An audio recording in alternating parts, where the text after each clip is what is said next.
In our headlines on this Tuesday afternoon, May 21st, here in Korea. Efforts are underway to set up guardrails to effectively address the risks of artificial intelligence while advancing innovation and inclusivity for the broader international community. Meanwhile, the chief prosecutor of the International Criminal Court is seeking arrest warrants for the leaders of Israel and Hamas over alleged war crimes and crimes against humanity.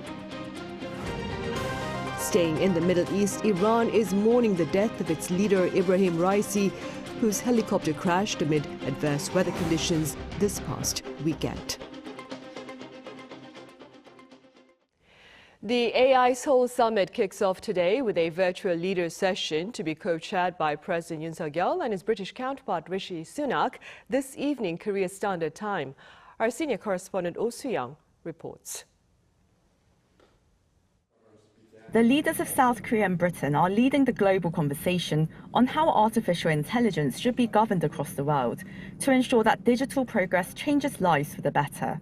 Yoon Suk-yeol and Rishi Sunak on Tuesday evening's Seoul time are co-hosting the AI Seoul Summit, launching the virtual top-level talks where the leaders of the Group of 7 nations, Singapore and Australia, have been invited to participate, along with the heads of international organizations and global tech firms like Samsung, Amazon, Google and OpenAI. The AI Seoul Summit is a follow-up to the AI Safety Summit held in the UK's Bletchley Park last year, which saw a world-first agreement between governments to jointly address the risks posed by the fast-evolving technology. This year, the focus will expand to measures to promote innovation, as well as the safety and inclusion of diverse social groups and the Global South. Participants will hold a balanced discussion on not only the risks posed by AI, but also its positive aspects and how AI can contribute to humanity. Ahead of the summit, Yoon and Sunak on Monday published a joint op-ed emphasizing the need for standards on AI to harness its full potential to tackle global challenges such as poverty and climate change and prevent a global race to the bottom. President Yoon, beginning with his New York initiative in 2022, has actively promoted global efforts to form standards on advancing digital innovation for the benefit of humanity, while expanding access and rights to gain from technology. Korea is a powerhouse for AI memory chips, but the UK is third in the world in AI, so we have really advanced AI capabilities. So we have really complementing strengths there. But what's most important is that the UK and Korea are like-minded partners with shared values. So it's really important for us to work together to ensure that technologies are developed, governed and deployed in ways that uphold democratic values and protect human rights. Because it's only when we get that right can we really harness safely the potential of these technologies, which can help us solve global challenges like climate change. But we have to get. A South Korean presidential official said, while China hasn't been invited to the Leaders' Summit, it has agreed to participate in a ministerial meeting, noting that Beijing did not take part in the more sensitive discussions last year.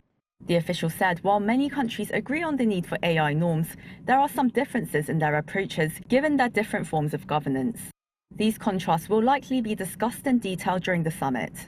The Leaders' Summit will be followed by an in-person ministerial conference on Wednesday, alongside the AI Global Forum in Seoul, to expand the conversation to wider sectors of society. Oh Soo-young, Arirang News. Unification Minister Kim Yong-ho says North Korea has rebranded a key agency in charge of inter-Korean affairs. Our correspondent Kim Jung-shil covers this event and its broader implications. Unification Minister Kim Yong-ho revealed new findings on North Korea while reaffirming Seoul's policy against the regime in a press conference on Monday. The North hasn't announced it yet, but its United Front Department has renamed the Workers' Party Central Committee Bureau 10, and its functions have been centralized on psychological warfare. North Korea's United Front Department served as the counterpart to South Korea's Ministry of Unification. A senior ministry official said the change means Pyongyang is now only focusing on espionage against the South and not efforts related to reunification. Other experts said it was notable that the North had decided to keep the department intact, although under a different name. When asked about former President Moon Jae-in's recent memoir in which he wrote he trusted Kim Jong-un's sincerity, that he has no intention of using nuclear weapons, the minister responded as follows. What's most important is to read our counterparts' intention and capability. North Korea has the capability to threaten us through its nuclear and missile development. If we only focus on its intention while overlooking its ability, this could lead to a misjudgment of the state. He said one of the toughest challenges remaining was Pyongyang's refusal to engage in dialogue. The inter-Korean communication channel should resume regardless of the political and military situation, at least for humanitarian purposes and disaster response measures. It's urgent to restore such channels ahead of the monsoon season. The minister plans to visit Seonyu-do Beach this Friday along with U.S. Special Envoy Julie Turner, where 16-year-old Kim Young-nam was abducted by the North in 1978 to raise awareness of the issue. Kim Jung-sil, Arirang News. Earlier on this Tuesday morning here in Seoul, relevant authorities here and those from the U.S. began their second session of talks on defense cost sharing. The three-day discussion is being led by Korea's chief negotiator from the Foreign Ministry, Lee Tae-woo, and his American counterpart, Linda Specht. The talks will determine South Korea's share of the cost of maintaining some 28,500 U.S. soldiers in the country starting 2026. The first session of the talks took place in Hawaii last month, and the current agreement signed back in the year 2021 is set to expire at the end of 2025. Meanwhile, top defense officials from Seoul and Tokyo may sit down for some crucial talks in Singapore on the sidelines of an annual security summit late next week. Our defense correspondent Choi Min-jung explains. A Japanese national newspaper has hinted that South Korea and Japan will soon resume bilateral defense exchanges, which have been on hold since the 2018 patrol aircraft dispute. Yomiuri Shimbun on Monday reported that the defense ministers of the two sides are expected to meet on the sidelines of the Shangri-La dialogue in Singapore at the end of the month, where they're expected to hold talks and exchange documents on preventing a recurrence. The dispute flared up in December 2018 when a Japanese maritime patrol aircraft flew at an unusually low altitude over a South Korean warship. Tokyo, on the other hand, accused the South Korean vessel of blocking its fire control radar. Talks have been suspended since 2019. South Korea's defense ministry confirmed that the two sides are currently in talks. South Korea and Japan already confirmed their positions last year regarding this issue and decided to prepare measures to prevent a recurrence from a future-oriented perspective. We are closely cooperating with Japan.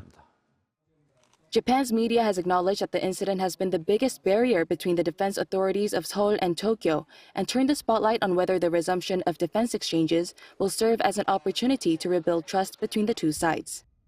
Choi Min-jung, Arirang News. The cabinet here has recommended a presidential veto of a parliamentary bill seeking a special probe into the death of a Marine during a search and rescue operation following heavy rain last year. During a cabinet meeting on this Tuesday, Prime Minister Han Duck-soo claimed the bill was railroaded by the opposition Democratic Party.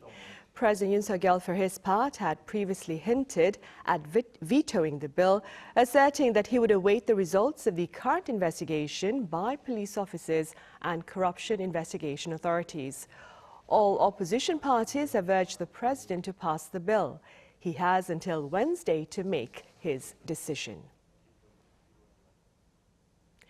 In other news, the government's request for the return of doctors in training to their respective hospitals appears to have fallen on deaf ears. Yesterday, that is Monday, marked 3 months of collective action by some 12,000 doctors in training in protest of plans to raise medical school admissions quota. Health Minister Cho Kyu-hong earlier pointed out that the current law stipulates doctors in training are permitted a maximum of 3 months of absence and that a prolonged absence from hospitals may hamper their qualifications for next year's specialist examinations. Trainee doctors began their walkout in late February.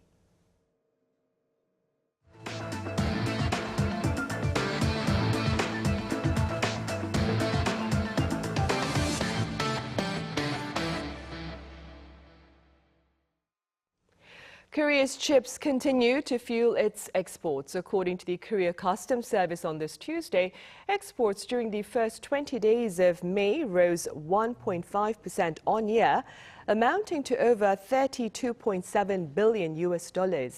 Shipments of semiconductors soared over 45% during this period.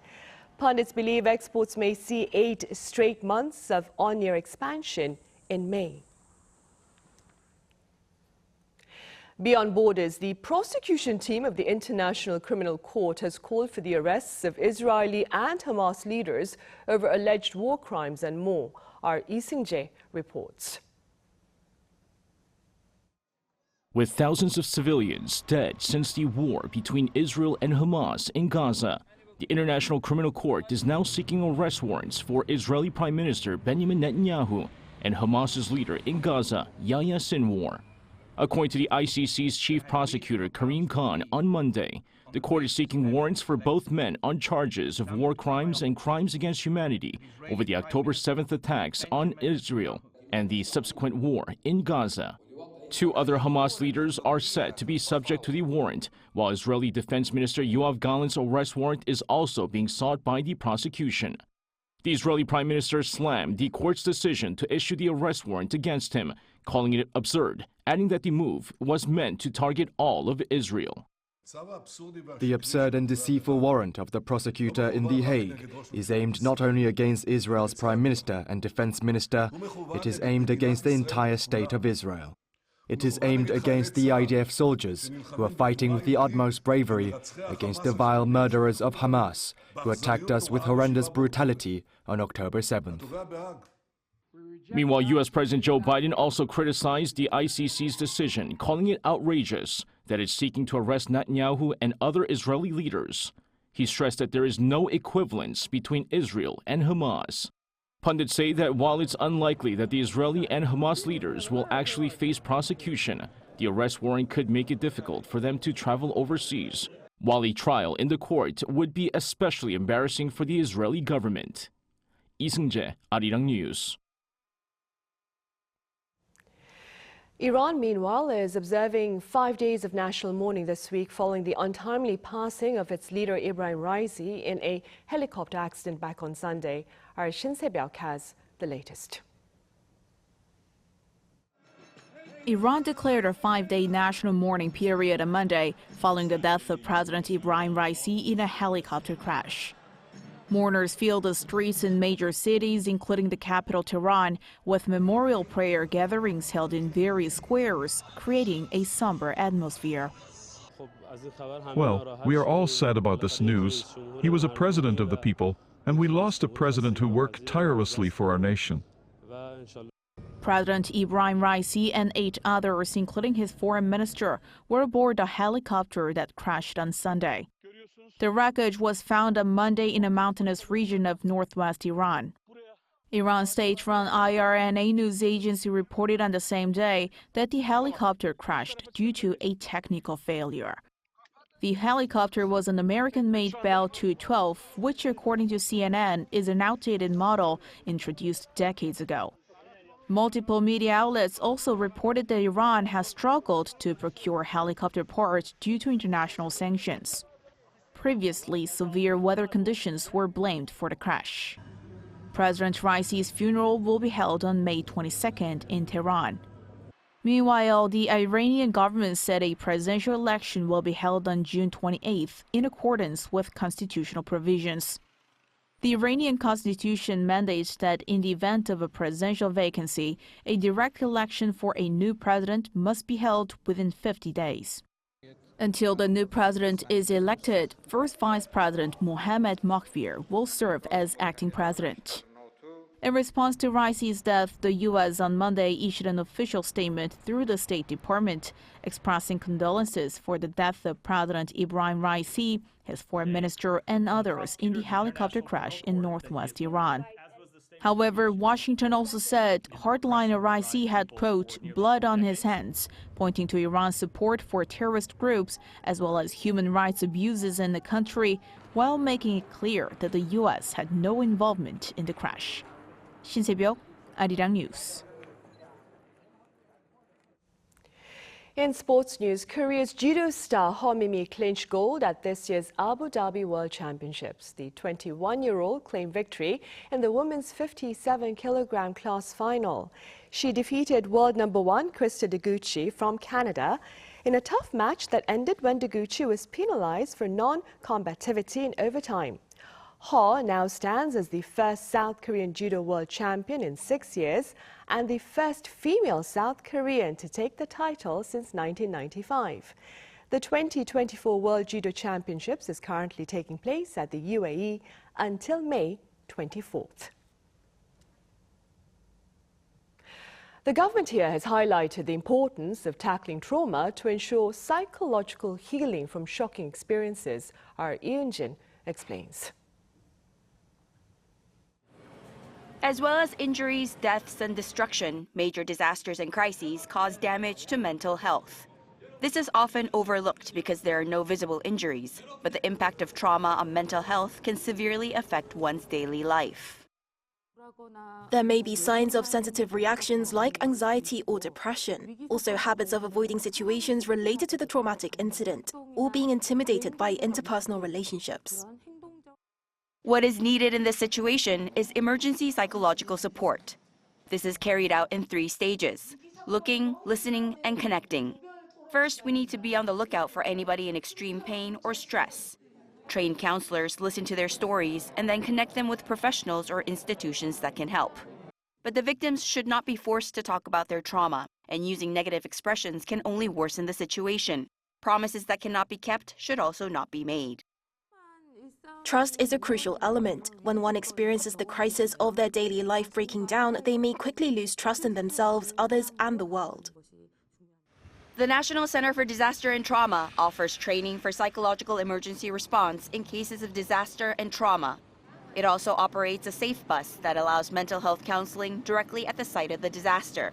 Experts in mental health say that emergency psychological support doesn't have to come from professionals, and that in such situations, it is more important that the victims stay connected. Yoon-jin, Arirang News.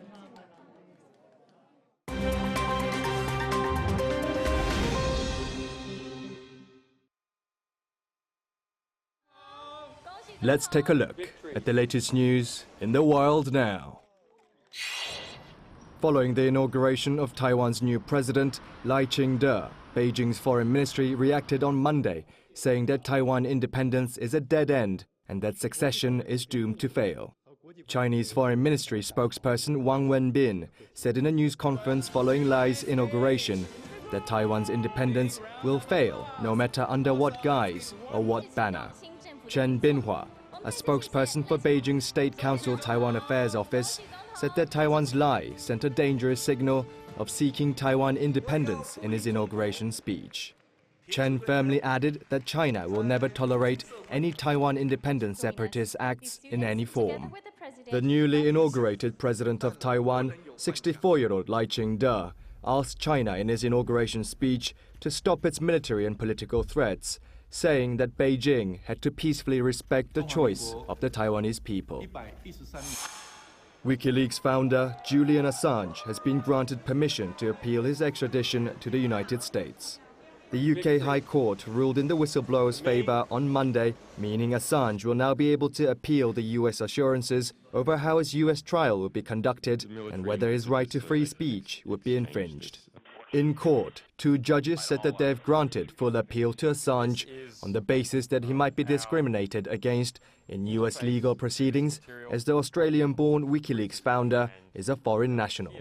Assange has been resisting extradition from the UK for over a decade after his WikiLeaks website leaked confidential US documents in 2010 and 2011 on the Iraq and Afghanistan wars, among others, for which the US charged him with acts of espionage.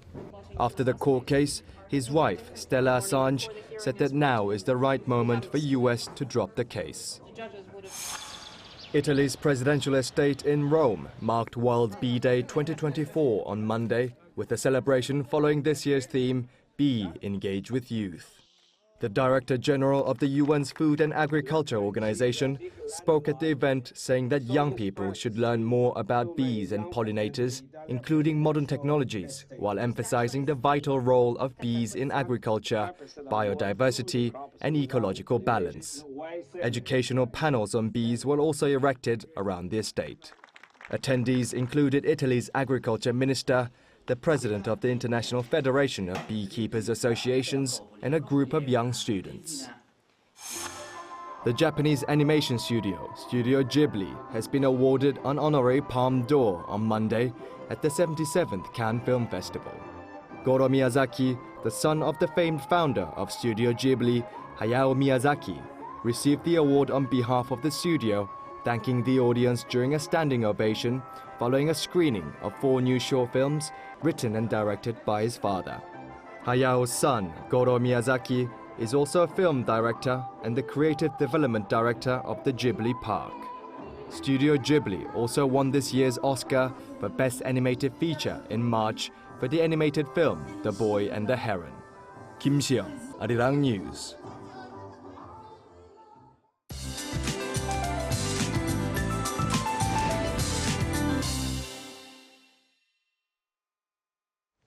Good afternoon. So the provinces got a taste of summer yesterday, but today the heat arrives for western regions, with temperatures rising to as much as 28 degrees here in Seoul. Meanwhile, East Coast regions remain breezy, with temperatures in the upper teens throughout the day today. We had some foggy and cloudy skies to start off the day in the capital area, but more sunshine should be rolling in as the day goes on. That UV rays will be very high for most of West and Jeju Island today, so please use your sun protection items wisely to protect against overexposure to the strong sunlight. Back to the ratings now. Afternoon highs in central regions are 1 to 7 degrees higher this afternoon at 28 degrees here in Seoul and over in Daejeon. Meanwhile, Busan and surrounding areas notice much cooler highs, topping out at just 22 degrees Celsius. A dry advisory is in place for the mountainous regions of Jeju Island. Early summer weather continues through the week, with nationwide rain in the forecast on Sunday, possibly into next Monday. With that in mind, let's take a look at the international weather conditions.